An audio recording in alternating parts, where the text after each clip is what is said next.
Hello everyone, स्वागत है आप सभी का हमारे यूट्यूब चैनल सौम्या एजुकेशन में। चलिए स्टूडेंट, बहुत लंबे समय के बाद हम आपसे मिले हैं, तो चलिए कोई बात नहीं है, आपकी सारी जो है कमी को हम बहुत ही कम समय में ही पूरा करेंगे।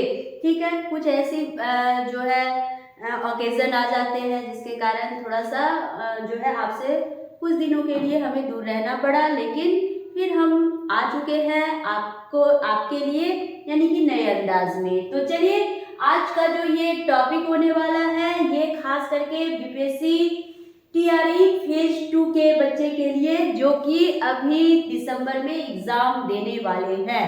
तो इससे पहले हम लोग जीएस के क्लास को देख रहे थे और उस क्लास में हम लोग 7 क्लास जो है हम लोग लेक्चर देखे थे, और आज पुनः आपका ये 8वां लेक्चर स्टार्ट हो रहा है जीएस का। ठीक है, तो इसलिए जीएस पर आपका विशेष फोकस रहेगा, जिससे कि आपकी तैयारी अच्छी हो सके। तो आपकी तैयारी अच्छी से हो सके तो इसके लिए आपको करना होगा हमारे चैनल को सब्सक्राइब और बेल आइकन को दबाना होगा, जिससे कि आपके सारे कॉन्सेप्ट को हम दूर कर सके और आपका बीपीएससी टीआरई फेज 2 में आप परचम लहरा सके। तो चलिए करते हैं बिना किसी देरी के हम क्या आगे डिस्कशन को स्टार्ट और चलते हैं आपके साथ। तो चलिए बच्चे, तो सबसे पहली बात कि आप सभी जो है हमारे ऑनलाइन और ऑफलाइन के क्लास को अटेंड कर सकते हैं। जो बच्चे ऑनलाइन क्लास करना चाहते हैं वो हमारे ऐप को डाउनलोड कर लीजिए, और साथ ही जो गूगल मीट लाइव क्लास का आनंद लेना चाहते हैं तो वो हमारे डिस्क्रिप्शन में दिए गए नंबर पे कांटेक्ट कर सकते हैं। और जो बच्चे ऑफलाइन क्लास करना चाहते हैं वो हमारे संस्थान सौम्या एजुकेशन, जो कि पूर्णिया के डीआईजी चौक पर स्थित है, वहाँ आप ऑफलाइन क्लास का बेनिफिट ले सकते हैं। तो इसलिए आपकी जीत हमारी जीत। तो चलते हैं, हम दोनों अपने सपनों को करते हैं साकार, बस सिर्फ किसके, सौम्या एजुकेशन है आपके साथ। तो चलिए बच्चे, तो स्टार्ट करते हैं आज का लेक्चर सेशन, जो कि होगा स्टार्ट जनरल स्टडीज से। तो चलिए, लेक्चर 8 में जो हम आपको डिफरेंट क्वेश्चन को अटेम्प्ट कराने वाले हैं, तो आप सभी अपना कमेंट में भी जवाब दीजिएगा। ठीक है, तो बढ़ते हैं क्वेश्चन नंबर पहला। ठीक है, क्वेश्चन नंबर पहला है शिवाजी को राजा की उपाधि किसने प्रदान की। तो शिवाजी को राजा की जो उपाधि दी थी ये किसके द्वारा दी गई थी, तो औरंगजेब के द्वारा दी गई थी। तो राइट आंसर क्या हो जाएगा, डी हो जाएगा। अगला क्वेश्चन नंबर 2 की ओर चलेंगे। क्वेश्चन नंबर 2 है यूएनओ यानी यूनाइटेड नेशन ऑर्गेनाइजेशन, ठीक है, के महासभा के प्रथम महिला अध्यक्ष कौन थी। तो यूएनओ के प्रथम महिला अध्यक्ष थी श्रीमती विजया लक्ष्मी पंडित। ठीक है, श्रीमती विजया लक्ष्मी पंडित ये पूर्व स्वतंत्र भारत की प्रथम जो है, ये मतलब कि एक ऐसी महिला थी जो कि एक राजनीतिज्ञ के रूप में ये कार्य कर चुकी है, और साथ ही विजया लक्ष्मी पंडित जो है ये काफी मतलब कि बोलिए कि जानी मानी विदेशी कहलाती थी। ठीक है, और ये भारत की प्रथम जो है महिला अध्यक्ष के रूप में भी चुनी गई थी। ठीक है, तो राइट आंसर क्या हो जाएगा, ए हमारा राइट आंसर हो जाएगा। चलिए स्टूडेंट, अब हम लोग नेक्स्ट क्वेश्चन की ओर चले। क्वेश्चन नंबर 3, दक्षिण अफ्रीका की मुद्रा क्या है। रेंड है, डॉलर है, टका है, पौंड है। ठीक है भाई, डॉलर तो चलता है अमेरिका में, तो इसलिए दक्षिण अफ्रीका में जो मुद्रा चलता है उनका नाम है रेंड। ठीक है, तो राइट ऑप्शन क्या हो गया, ए नंबर हो गया। Next question number 4। Question number 4 है कि आल्पस पर्वत कहाँ स्थित है। ठीक है, तो आल्प्स पर्वत कहाँ स्थित है, इसका हम लोग क्या देंगे आंसर। तो आल्प्स पर्वत बच्चे स्थित है यूरोप में। ठीक है, तो ये जो आल्प्स पर्वत है ये यूरोप का सबसे बड़ी क्या है, पर्वतमाला है। सबसे बड़ी अगर पर्वतमाला यूरोप की कहा जाए तो हम बोलेंगे आल्प्स पर्वत। ठीक है, तो आल्प्स पर्वत जो है ये सबसे जो ऊंची चोटी है, जिनका ये माउंट ब्लैक का नाम आपने सुना होगा। तो माउंट ब्लैक पर ये क्या है, ये माउंट ब्लैक कहाँ स्थित है, तो फ्रांस में स्थित है। ठीक है, आल्प्स पर्वत जो है ये 1200 मीटर, ठीक है, 1200 मीटर नहीं बोलेंगे, किलोमीटर बोलेंगे। ठीक है, 1200 किलोमीटर तक जो है ये क्या है, इसका विस्तार है। ठीक है, और ये 7 यूरोपीय देशों से आल्प्स पर्वत क्या है, घिरा हुआ है। ठीक है, तो इसलिए आल्प्स पर्वत अगर स्थिति पूछे ये कहाँ स्थित है भाई, तो यूरोप में है। तो राइट आंसर सी हो गया। अगले क्वेश्चन की ओर चलते हैं। नेक्स्ट क्वेश्चन, क्वेश्चन नंबर 5 पर कह रहा है कि किस संविधान संशोधन में थोड़ा सा तालक सा कर लेंगे। तो किस संविधान संशोधन के द्वारा मतदाता की आयु सीमा को 21 वर्ष से घटाकर 18 वर्ष कर दिया गया। ठीक है, तो देखिए ये जो संविधान था जिसमें कि मतदाता की आयु घटा करके, तो ये आर्टिकल आता है 326 में। ठीक है, आर्टिकल 326 के जो भाग की बात करेंगे तो 61वां यानी कि 61 अमेंडमेंट में ये क्या किया गया था कि संशोधन किया गया था, जिसमें कि मतदाता की जो उम्र है, आयु है, वो 21 से घटा करके क्या कर दी गई थी, 18 वर्ष कर दी गई थी। ठीक है, किस संविधान किस अनुच्छेद के तहत, तो अनुच्छेद 326 के भाग यानी कि 61वां। तो राइट आंसर क्या हो जाएगा, डी हो जाएगा। अगले क्वेश्चन की ओर चलते हैं। Question number 6।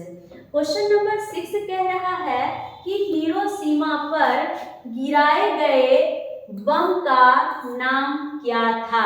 ठीक है, तो आप सभी को पता होगा कि हिरोशिमा यानी कि जापान के हिरोशिमा हम लोग अगर बोलेंगे तो ज़्यादा अच्छा होगा। तो जापान के हिरोशिमा में 1945 ईस्वी में, ठीक है, सुबह सुबह जो था यानी कि क्या किया गया था, जो बम गिराया गया था उस बम का नाम था, ये विमान के द्वारा गिराया गया था। इस बम का नाम था लिटिल बॉय। क्या नाम था, लिटिल बॉय। ठीक है, और वो जो डेट अगर कहेगा तो वो डेट था 6 अगस्त का दिन था।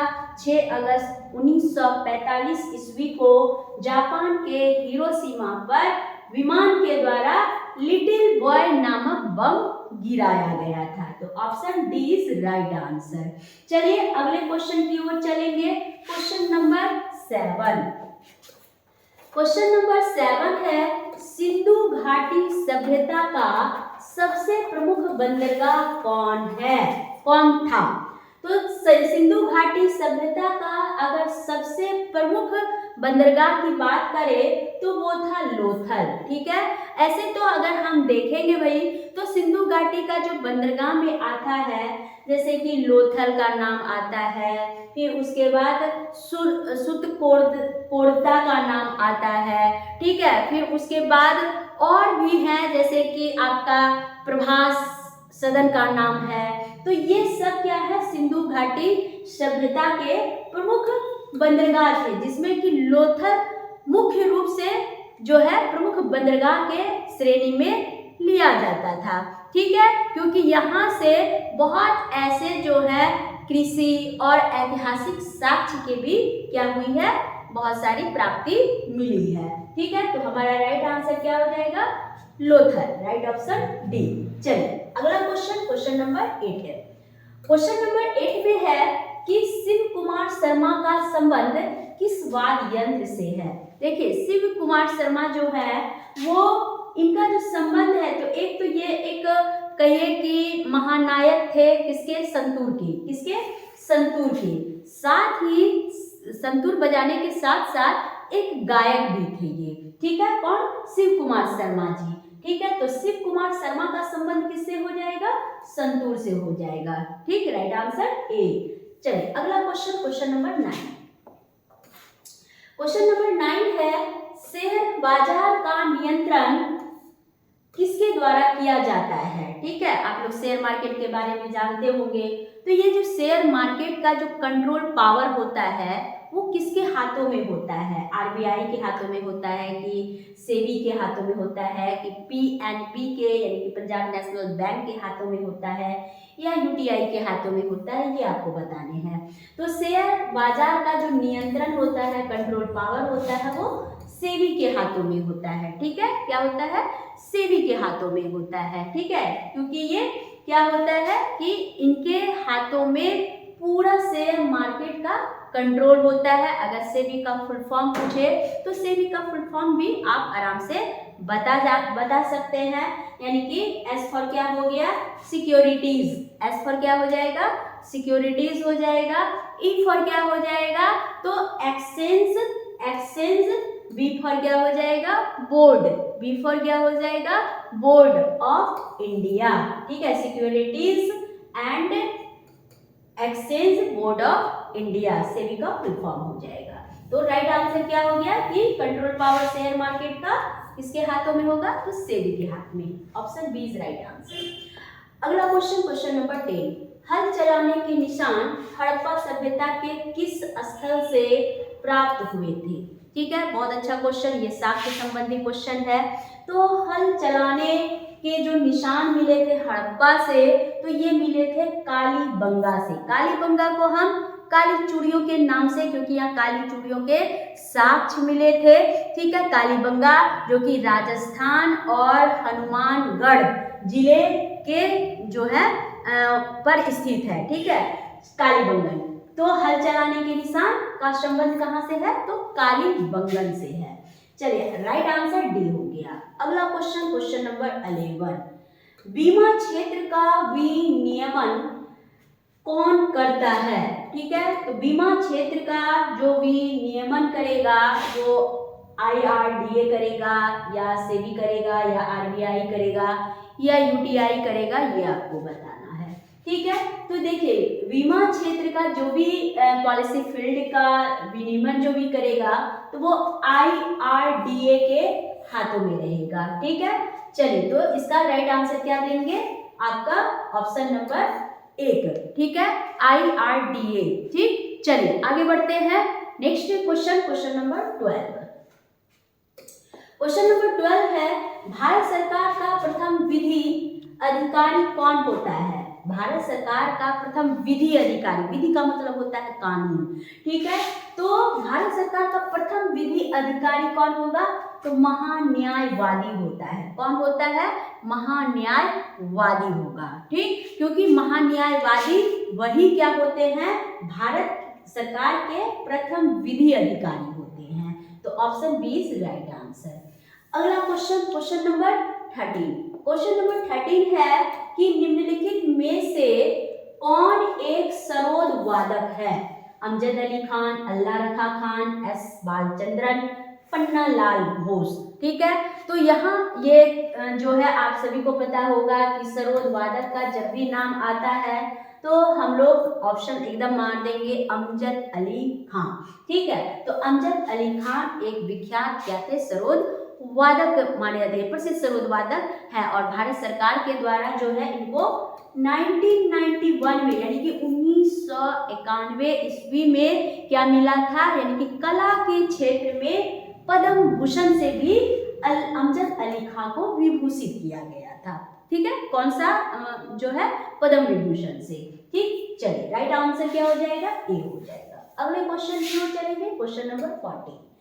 क्वेश्चन नंबर 14 है, किस सशस्त्र बल ने सेवानिवृत्त लड़ाकू कुत्तों को थेरेपी डॉग्स के रूप में नियुक्त करने का निर्णय लिया है? ठीक है, तो देखिए ये जो सशस्त्र बल है तो ये भारत तिब्बत सीमा पुलिस, जिसको ITBT कहते हैं। ठीक है, तो ITBP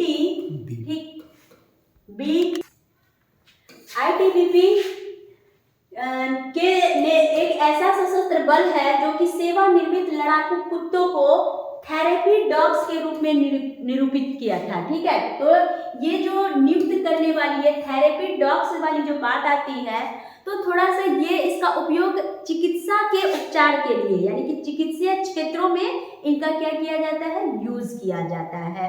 ठीक है, खास करके यानी कि कहिए कि चिकित्सा उपचार से गुजरने वाले वैसे कर्मियों को शीघ्र जो है रिकवरी में मदद करने के लिए हम थेरेपी डॉग्स का, कुत्तों को थेरेपी डॉग्स के द्वारा क्या करते हैं, उसको रिकवर करते हैं। ठीक है, तो ये आपातकाल में होता है और ये किस सशस्त्र बल के द्वारा, तो ITBP के द्वारा, यानी भारत तिब्बत सीमा पुलिस के द्वारा। ठीक है, तो राइट आंसर क्या हो जाएगा, सी हो जाएगा।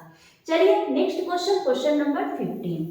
क्वेश्चन नंबर 15 देखेंगे कि कह रहा है कि खंजर अभ्यास जो हाल ही में खबरों में था, भारत और किस देश के बीच एक सैन्य अभ्यास है। ठीक है, तो ये सारी करंट अफेयर्स के हैं। तो ये जो खंजर वाली जो बात की है, तो ये भारत और नाम सुने होंगे किर्गिस्तान। ठीक है, ये किर्गिस्तान, कजाकिस्तान, पाकिस्तान, अफगानिस्तान, ये जितने भी शैतान हैं सब उधर ही हैं। ठीक है, तो इसलिए भारत और किर्गिस्तान की ये बात है, एक विशेष बल है। ठीक है, एक तरह का ये कहिए कि एक मतलब कि ऐसा ये एक सैन्य अभ्यास है। ठीक है, जो कि खास करके ये खंजर अभ्यास खास करके किर्गिस्तान के लिए जो है क्या माना जाता है, एक सैन्य अभ्यास है, जो कि भारत और किर्गिस्तान के बीच ये खंजर अभ्यास क्या है, मुख्य रूप से प्रचलित है। ठीक है, तो इसलिए हमारा राइट आंसर क्या हो जाएगा, सी हो जाएगा, किर्गिस्तान। ठीक, चलिए क्वेश्चन नंबर 16 देखेंगे। क्वेश्चन तो इस तरह से स्टूडेंट आज हम लोगों ने इंपॉर्टेंट क्वेश्चन को जो है फोकस किया। उम्मीद है कि आपको ये सारे इंपॉर्टेंट क्वेश्चन बहुत ही पसंद आए होंगे। ठीक है, तो बने रहिएगा हमारे YouTube चैनल पर। मिलते हैं फिर अगले वीडियो के साथ, तब तक के लिए आप सभी से विदा लेते हैं। आप सभी को बाय बाय।